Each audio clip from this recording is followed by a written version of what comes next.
এই তো আলহামদুলিল্লাহ ভাই, ভালো ভালো আছেন? হ্যাঁ হ্যাঁ সত্য জি। আসলে আমিও আসছি হচ্ছে নিজের সামনে ভিডিও দেখছি যে কাটে কিভাবে যেন নিজের সামনে কাটবে। হ্যাঁ ভাই, আপনার জন্য এই যে শর্টটা উঠাইতেছি ভাই, আপনি বলছেন। আচ্ছা ভাই, আপনি কই থেকে আসছেন ভাই শর্ট নিতে? ভাই আমি আসছি ভাই মিরপুর থেকে। মিরপুর থেকে আসছেন? আচ্ছা, আপনার শর্টটা দিতেছি ভাই, দেখতেছেন তো আপনার সামনে উঠাই দিতেছি। হ্যাঁ। এটার ভিতরে কোনো ভেজাল মনে হয় নাই?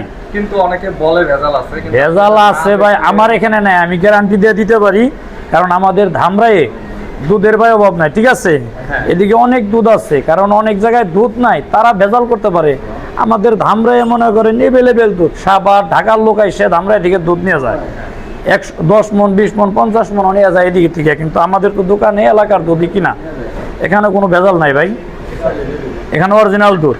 এই দেখতে পারছেন, মনে করেন যে আমার ফ্রিজের দুধ আছে, আমি মনে করেন ফ্রিজের দুধ রেখে দিই, ঠিক আছে? এখান থেকে নেয় বিভিন্ন জায়গার লোক এসে। আমি 90 টাকা রমজান মাস বেচতেছি, কিনা বেশি, রমজান মাসের পরে 80 টাকা